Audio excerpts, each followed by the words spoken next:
पितृपक्ष की पौराणिक कथा के अनुसार जोगे और भोगे नाम के दो भाई थे। दोनों अलग अलग घरों में रहा करते थे। जोगे के पास धन की कोई कमी नहीं थी, लेकिन भोगे निर्धन था। जोगे की पत्नी को धन का अभिमान था, तो वहीं भोगे की पत्नी सुशील और शांत स्वभाव की थी। पितृपक्ष आने पर जोगे की पत्नी सुषमा उससे पितरों का श्राद्ध करने के लिए बोली। सुनो जी, श्राद्ध शुरू होने वाले हैं, पितरों का श्राद्ध करना है। अरे सुषमा, तुम भी क्या बेकार में व्यर्थ की काम करने की सोचती रहती हो? है पहले ही व्यापार ठीक नहीं चल रहा है, ऊपर से तुम फिजूल खर्च में दिमाग लगाती रहती हो। सुनो जी, ये तुम इसलिए बोल रहे हो ना कि मुझे कोई काम ना करना पड़े और मैं परेशान ना हूं। आप चिंता मत करो, मैं कार्य में सहायता के लिए पार्वती को बुला लूंगी। इसी बहाने हम भी पकवानों के मजे ले लेंगे, पितरों के नाम पर पकवान खाने खिलाने का आनंद ले लेंगे। अच्छा ठीक है, कर लेना तैयारी, बुला लेना पार्वती को मदद के लिए। जोगी की पत्नी केवल अपनी शान दिखाने के लिए श्राद्ध का कार्यक्रम रखना चाहती थी, ताकि वो अपने मायके वालों को बुलाकर दावत कर सके। इसलिए वो श्राद्ध के कार्यों के लिए भोगे की पत्नी पार्वती को बुलाने जाती है। पार्वती, कल मैं पितरों का श्राद्ध कर रही हूँ, तो तुम सुबह जरा मेरी मदद के लिए आ जाना। ठीक है भाभी, मैं आ जाऊंगी। दूसरे दिन पार्वती सुबह आकर सारा कार्य करवाने लगी।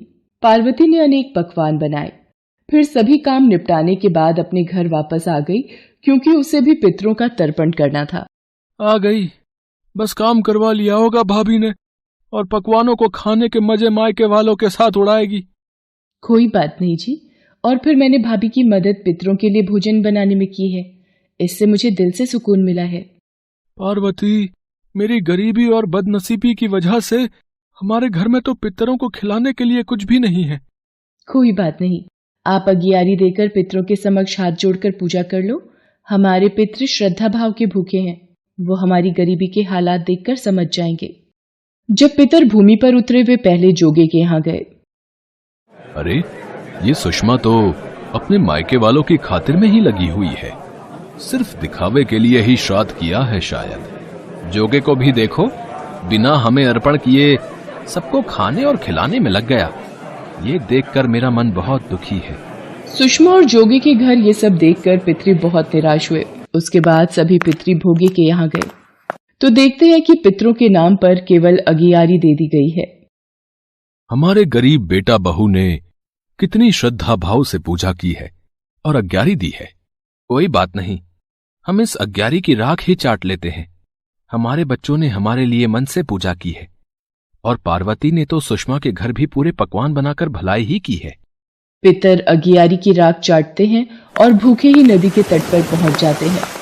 कुछ ही देर में सारे पितर अपने अपने यहाँ का श्राद्ध ग्रहण करके इकट्ठे हो जाते हैं। अरे, आज तो मेरी संतान ने भोजन खिलाकर तृप्त कर दिया। सारे पितर बताने लगे कि उनकी संतानों ने किस किस तरह से उनके लिए श्राद्धों के पकवान बनाए। जोगी भोगे के पितरों ने भी अपना सारा कुछ बताया। अगर भोगे निर्धन ना होता और श्राद्ध करने में समर्थ होता तो शायद हमें भूखा वापस नहीं आना पड़ता, क्योंकि भोगे के घर में तो खाने के लिए भी 2 वक्त की रोटी नहीं थी। वो हमें क्या खिलाता। ये सारी बातें सोचकर पितरों को भोगे पर दया आ गई। अचानक से वे नाच नाच कर गाने लगे कि भोगे के घर धन हो जाए, भोगे के घर धन हो जाए। शाम का समय हो चला था, लेकिन भोगे के घर में खाने को कुछ भी नहीं था। उसके बच्चे भूखे थे। बेटे सोनू ने पार्वती से कहा, माँ, बहुत भूख लगी है। माँ, मुझे भी कुछ खाने को दो ना माँ, आज आपने कुछ भी नहीं दिया। क्या करूं, कहाँ से लाऊं भोजन, मुझे नहीं समझ आ रहा तुम दोनों को क्या दूं। जाओ, आंगन में वो बर्तन रखा है, उसे उलट कर देख लो, कुछ मिल जाए तो आपस में बांट कर खा लो। बच्चे जब वहां जाकर बर्तन देखते हैं तो वे दौड़े दौड़े माँ के पास जाते हैं। माँ, उस बर्तन में तो सोने के सिक्के हैं। ये क्या बोल रहा है तू? माँ, भैया सच बोल रहे हैं, उस बर्तन में सोने के सिक्के भरे हुए हैं। पार्वती आंगन में आकर देखती है, बर्तन में सोने के सिक्के चमक रहे होते हैं। पार्वती के आश्चर्य का ठिकाना नहीं रहता। क्या हुआ पार्वती? अरे, ये सोने के सिक्के इस बर्तन में? पार्वती, ये तो भगवान का कोई चमत्कार है। सुनो जी, आज पितरों के आशीर्वाद से ये सब हुआ है। भगवान आप बहुत दयालु हो। इस तरह पितरों के आशीर्वाद से भोगे भी धन धान्य से परिपूर्ण हो जाता है। लेकिन वो इस बात का बिल्कुल अहंकार नहीं करता है और अगले बरस पूरी श्रद्धा के साथ भोगे और पार्वती अपने पितरों का श्राद्ध करते हैं। जेठ जेठानी को बुलाकर सम्मान के साथ सोने और चांदी के बर्तनों में भोजन कराते हैं। इससे उनके पितर बहुत प्रसन्न होते हैं।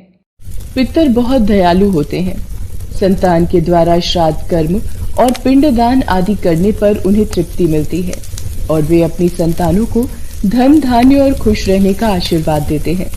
यदि पितरों का श्राद्ध विधि पूर्वक किया जाए तो पितरों की कृपा सदैव परिवार पर बनी रहती है।